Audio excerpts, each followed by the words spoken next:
Good morning everyone. मैं रघुनंदन तिवारी अपनी class RN classes में आपका स्वागत करता हूं। तो आज की टॉप 10 हेडलाइंस जो है हमारे बैंकिंग, एसएससी, रेलवे या कम्पिटिटिव एग्जाम के लिए इस तरह हैं।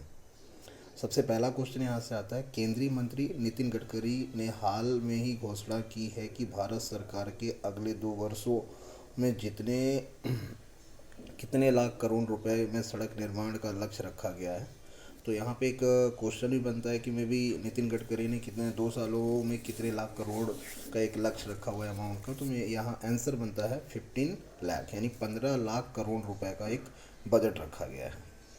सेकंड क्वेश्चन अगर बात करें, वह देश जिसने हाल में ही जानवरों के लिए कोविड-19 टीकों के पहले बैच का उत्पादन किया है। कंट्री का नाम है, कंट्री का नाम क्योंकि कोविड की जो सिचुएशन ऑल ओवर वर्ल्ड है ये काफ़ी डरावनी है और इससे निपटने के लिए अलग अलग कंट्री अपने लेवल पे अलग अलग टाइप की वैक्सीन बनाती जा रही हैं। अभी इंडिया में अब पिछले 1-2 दिन से हम कुछ केसेस कम देख रहे हैं, लेकिन आप सभी अपना बहुत अच्छी तरीके से ख्याल रखें। तो इस पैंडमिक में हम लोग अगर बात करें तो ये पहली कंट्री है जिसने जानवरों के लिए एनिमल के लिए वैक्सीन बनाई है। उस कंट्री का नाम है रूस।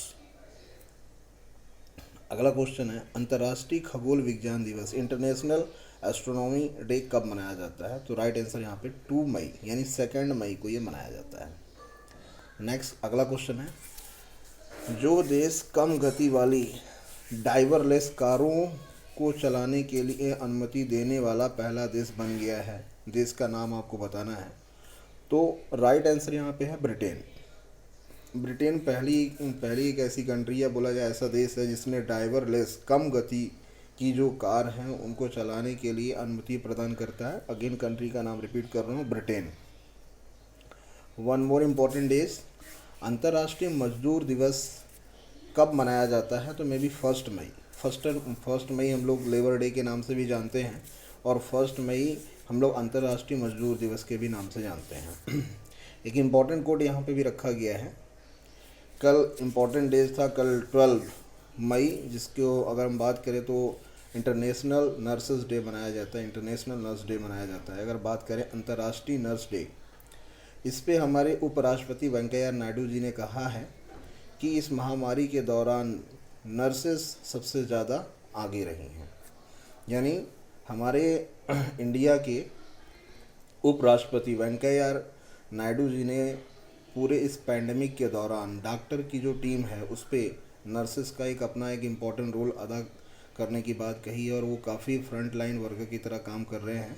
इसलिए कल अंतर्राष्ट्रीय नर्स डे पर वेंकैया नायडू जी की तरफ से इस पर्टिकुलर डे की सभी को हार्दिक बधाई दी गई है। अगला क्वेश्चन, कनाडा ने हाल ही में जिस देश में कोरोना संक्रमण से लड़ने के लिए 10 मिलियन अमेरिकी डॉलर सहायता प्रदान करने की घोषणा की है, तो कनाडा 10 मिलियन अमेरिकी डॉलर देने की जिस कंट्री को बात की उस कंट्री का नाम है भारत। अगला क्वेश्चन है, उत्तराखंड सरकार ने कोविड महामारी के बढ़ते संक्रमण के चलते इस साल होने वाली 4 धाम यात्रा पर रोक लगा दी है।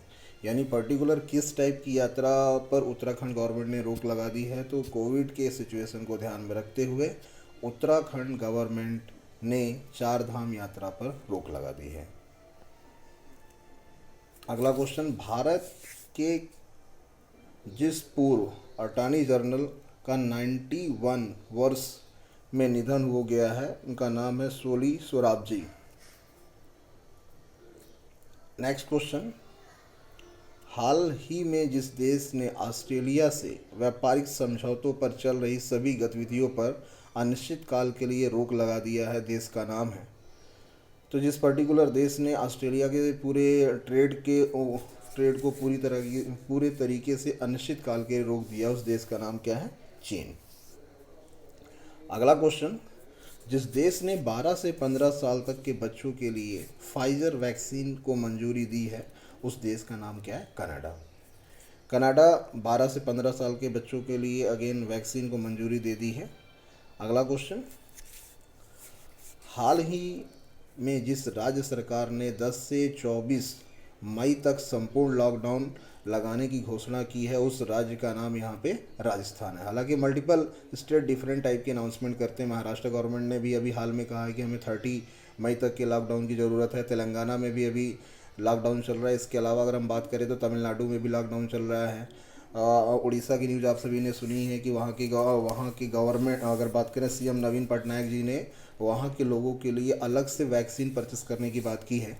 तो ये अलग अलग स्टेट के जो सीएम हैं वो अपने पर्टिकुलर स्टेट के लोगों को और ज़्यादा सिक्योरिटी प्रोवाइड करने के लिए लॉकडाउन की सीमा बढ़ा भी सकते हैं और उसके हिसाब से व्यापार, जस्ट लाइक अगर बात करें कि जो इकोनॉमी एक्टिविटी है वो प्रॉपर तरीके से रुकनी नहीं चाहिए, उसको भी मैनेज करना है, साथ में कोविड सिचुएशन को भी मैनेज करना है। अगला क्वेश्चन अगर बात करें, तमिलनाडु के नए मुख्यमंत्री के रूप में किसने शपथ ली, तो ये नाम अभी हाल के पेपर में बहुत ज़्यादा पूछा जाएगा। तो एम के स्टैलिन नेक्स्ट सीएम है तमिलनाडु के।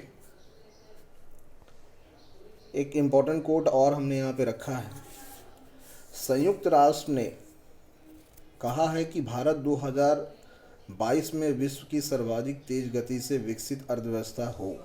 यानी संयुक्त राष्ट्र ने ये भारत से उम्मीद लगाई है कि आप 2022 में वर्ल्ड के काफ़ी तेज़ी से बढ़ने वाली अगर एक कंट्री बनती है तो इससे भारत का जो बोला जाए कि इकोनॉमिक ग्रोथ है या प्रॉपर तरीके से ऑल ओवर वर्ल्ड में एक अलग सी इमेज देखी जाएगी। संयुक्त राष्ट्र ने कहा है कि भारतीय अर्थव्यवस्था 2022 के विश्व में सबसे तेज गति से विकसित प्रमुख अर्थव्यवस्था होगी। विश्व आर्थिक स्थिति की संभावनाओं को अर्धवार्षिक अपडेट में संयुक्त राष्ट्र के अनुसार व्यक्त किए गए भारत के अर्थव्यवस्था 2022 10.1% की वृद्धि विकसित होगी।